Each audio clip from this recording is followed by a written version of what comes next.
Also, and as he comes, we may have our seats. Asante sana.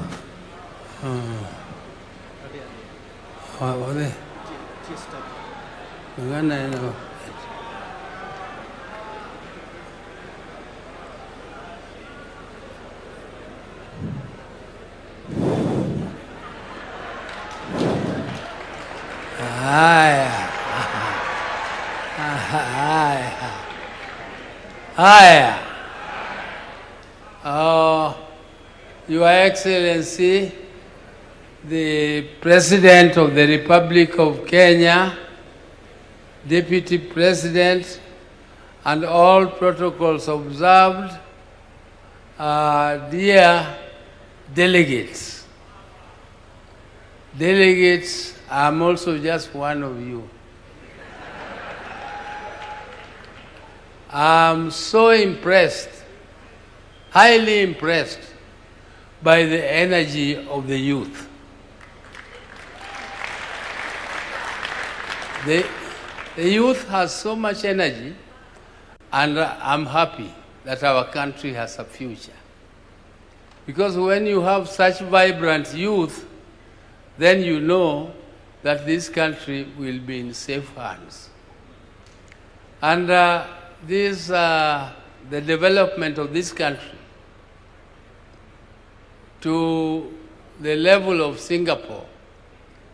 Ladies and gentlemen, my late brother used to worry the president, and he used to worry us in the party when we were drafting our own manifestos, that how can we, if at independence in 1963-64, Singapore was exactly at the same level of development as Kenya.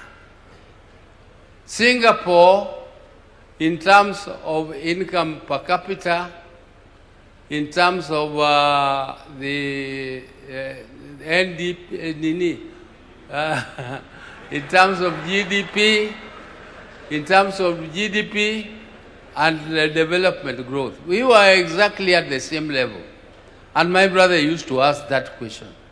What did Singapore do to rise up to a level where their incomes are now 40 times, incomes per capita are now 40 times that of Kenya?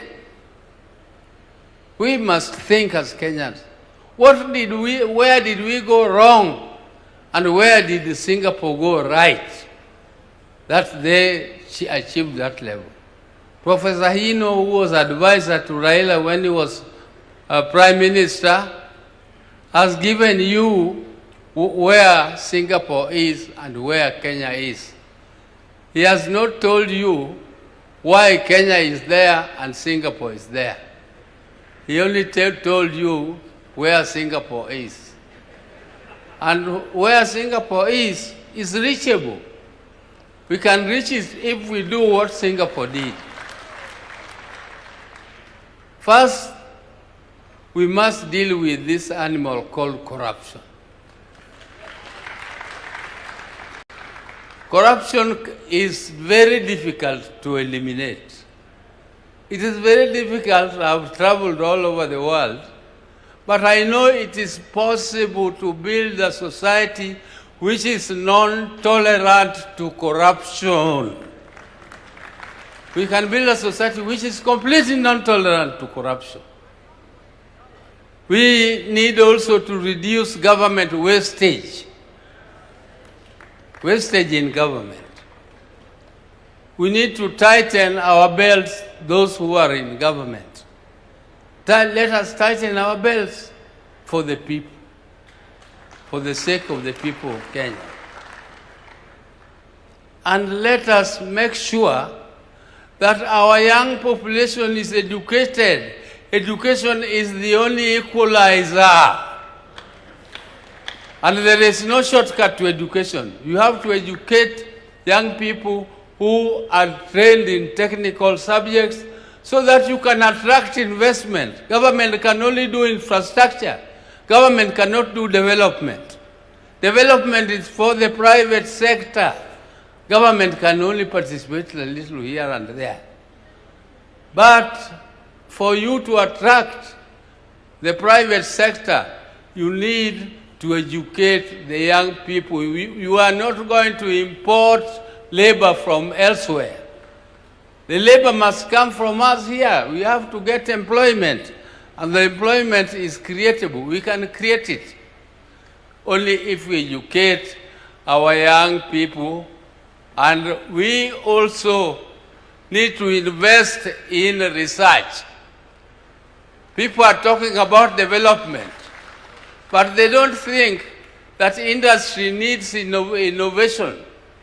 And industry cannot invest in innovation because it is too expensive. In every development plan, government should invest and support universities so that universities develop their capacities to do research, and research which is related to the industries, so that the industries can be innovative and therefore we become competitive in the international market. Kenya must be competitive. The world is moving so fast, and and you cannot sleep and think that you only want to feed your people. Feeding your people is a responsibility of the government, making sure that people are fed. But the government will not do your farming for you. Government can only make your fertilizer cheaper, but farming must be done by us. Government must facilitate. For those who have lived as long as I have, I don't know how many of them here, they don't know how difficult it is to gather like this. We tried it when we were struggling for the Constitution, and we gathered for a national dialogue in Bomas in the 90s. And we were caned, we were beaten up by police. Some people ended up in jail for fighting for that Constitution because the government did not like it. When the second bombers came under President Kibaki, the government was very supportive of the process.